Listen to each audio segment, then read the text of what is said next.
era pouco, 2 poderia ser bom, mas uma família inteira foi demais. No fim do século XIX, o estado do Kansas, nos Estados Unidos, era um lugar para se reinventar.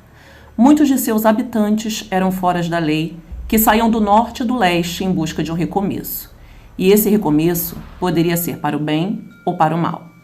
Ir para o interior também era uma chance para famílias humildes e imigrantes conquistarem seu pedacinho de terra e tentarem a sorte. Foi o que a família Bender fez. Indo para o interior, abriu uma pousada.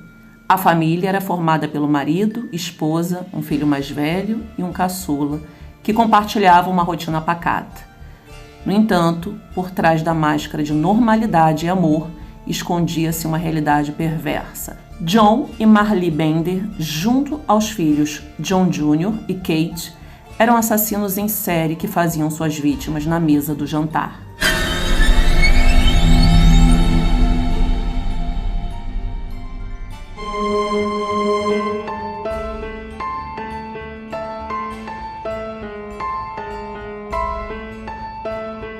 Sejam muito bem-vindos novamente ao nosso canal, pessoas lindas. Mais um vídeo escabroso estou trazendo hoje para você, que mostra o quanto uma família pode se unir para destruir ao invés de construir. O papel de uma família é direcionar cada membro para o melhor caminho, mas não essa família. E hoje você vai descobrir tudo o que se passava dentro daquela pousada nada familiar, daquele grupo de assassinos. E se você tem interesse nessa e em outras histórias como essa, vai deixando aqui o seu like. E se ainda não se inscreveu no canal, se inscreva agora, pois aqui você vai encontrar as melhores narrações de True Crimes. A família Bender parecia uma família como qualquer outra família dos Estados Unidos do século XIX. Uma família trabalhadora que buscava crescimento financeiro através de uma pequena pousada perto de uma via conhecida como a Trilha de Osage, no Kansas. Aparentemente, os pais John e Marlee Bender formavam uma bela família com um casal de filhos John Bender Jr. e Kate, mas um segredo revelado anos mais tarde mudaria essa visão para sempre. Mas antes de falar das ações que praticavam, é importante mencionar alguns detalhes dessa família de assassinos. Começando pelo sobrenome da família, que na verdade não era Bender, antes deles chegarem ao Kansas. O nome do pai, na verdade, era John Flinkinger, e suspeitava-se que ele era alemão ou holandês. Já a mãe, Marlee, se chamava Almira Make e teve um primeiro marido chamado Griff, com quem teve 12 filhos. Filhos esses que ela simplesmente abandonou, exceto Kate. Antes de se juntar a John Bender, por incrível que pareça, todos os maridos morreram de pancadas na cabeça. Muita coincidência, né? Kate era Eliza Griff, uma das filhas do primeiro casamento de Marlee, enquanto John Jr. nasceu como John Gebar. Muitos que os conheciam no Kansas afirmavam que o casal de irmãos John e Kate, na realidade, eram marido e mulher, ou irmãos que também eram amantes. Houve até um boato de que eles teriam sido expulsos de uma colônia germânica na Pensilvânia por causa de bruxaria. Mas essa confusão toda, por incrível que pareça, não é a parte mais sinistra dessa história. A família decidiu recomeçar sua vida e no final de 1870 decidiram comprar alguns hectares de terras no Kansas. A intenção era comprar vários hectares para que ninguém pudesse comprar terrenos próximos aos deles. E por isso, vários hectares de terras foram comprados e não foram utilizados pela família. Apenas um pedaço dos terrenos na beira da estrada. Como o local servia de passagem para muitos viajantes, os Bender montaram uma hospedaria. Bom, na verdade era mais parecido com um pequeno depósito com itens que os viajantes podiam comprar, como tabaco, biscoitos, sardinhas, doces, pólvoras e balas, além de comida caseira. Era como uma loja de conveniência primitiva. A pequena pousada tinha 2 cômodos e era dividida por uma cortina de pano. Quem resolvesse pernoitar naquele local precisaria se espremer entre os Bender, bem perto da cama do casal. Ali na hospedaria foi construído um porão e também um pomar e um pequeno jardim. Aos poucos a família foi adquirindo alguns animais, os quais eles deixavam passar fome. Logo o casal Bender começou a ser considerado pelos vizinhos e alguns viajantes que se hospedavam na pousada como uma família estranha. Já a esposa Marli era considerada uma pessoa totalmente desagradável. A jovem Kate Bender era a única considerada normal. Diziam até que ela tinha uma inteligência acima da média e que era o cérebro da família. O charme de Kate sempre teve como objetivo lucrar. E ela chegou a trabalhar como garçonete em hotel, de onde tirava gorjetas bem altas devido ao seu jeito em tratar os clientes. Mas ela possuía uma característica peculiar, que era sua crença no espiritualismo.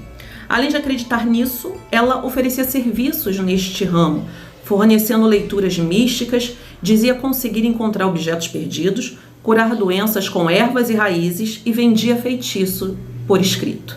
Kate tinha até um panfleto de divulgação. Isso começou a atrair mais pessoas para a pousada que buscavam seus serviços. O filho John Jr., ao contrário do pai, falava inglês fluentemente, mas tinha uma mania muito estranha, que era rir de tudo, até mesmo quando estava sozinho. Chegou a ser considerado uma pessoa com problemas mentais. Cada vez mais a família ficava conhecida na região. Isso começou a atrair mais viajantes para se hospedarem, mas em algum momento do dia, os hóspedes eram surpreendidos no jantar, quando a família os degolava e roubava seus pertences. Se um hóspede tinha um ar de rico, davam-lhe um lugar de honra de costas para a cortina. Kate distraía o hóspede, enquanto John Bender e o seu filho apareciam por trás da cortina e atacavam o hóspede no crânio com um martelo. Depois, esfaqueavam-no na garganta para segurar a sua morte. O corpo era levado para trás da cortina e atirado ao porão através de um alçapão no chão. Quando o corpo já se encontrava no porão, era despido e mais tarde enterrado na propriedade, normalmente no pomar. Como os viajantes eram desconhecidos na região, ninguém dava pela falta das vítimas ou relacionava seu desaparecimento à pousada dos Bender. As únicas coisas um pouco estranhas eram algumas manchas em uma cortina, o pomar arado com uma frequência excessiva e alguns hóspedes sobreviventes que ouviam uns grunhidos estranhos. Mas quem imaginaria que aquele abrigo no meio da viagem era, na verdade, um abatedouro? A trilha de Osage, assim como grande parte do Kansas, era um caminho pelo qual muitos viajantes passavam em busca de uma vida melhor no oeste. Mas desses viajantes, muitos nunca mais foram vistos em nenhum lugar. E por serem viajantes, que muitas vezes não deixaram nada para trás e também sem um destino certo, demorou um tempo até que se percebessem os desaparecimentos. Entretanto, em algum momento, os desaparecimentos ficaram evidentes, principalmente para as pessoas que passavam pelo condado de Labette. Alguns corpos foram achados na região, mas não se sabia quem era o autor dos crimes até então. Em determinado momento, no ano de 1872, os Bender foram descobertos depois de precisarem abandonar a sua propriedade às pressas, deixando para trás a pequena construção e um cenário de assassinatos horripilantes.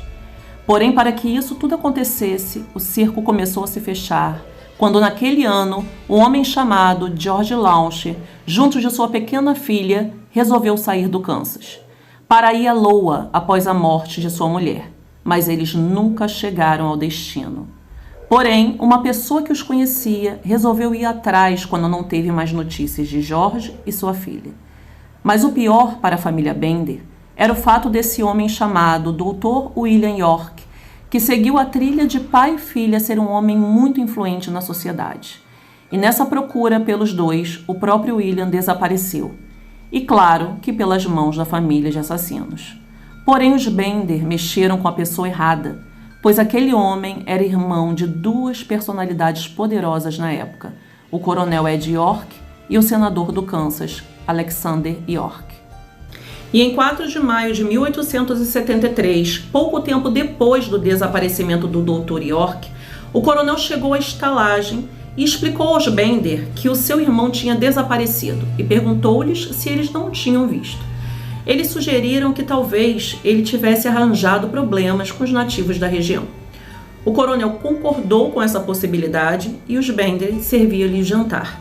De acordo com uma história, depois do jantar, o coronel York estava sentado na parte da frente da sala e reparou um medalhão de ouro que estava debaixo de uma das camas. Ele abriu o medalhão e ficou surpreso ao ver imagens da mulher e filha do seu irmão. Então ele não reagiu diante daquilo e foi embora, regressando na manhã seguinte acompanhado do xerife e vários policiais. Nesse momento começou uma grande investigação na região e se estendeu pelo condado de Labette.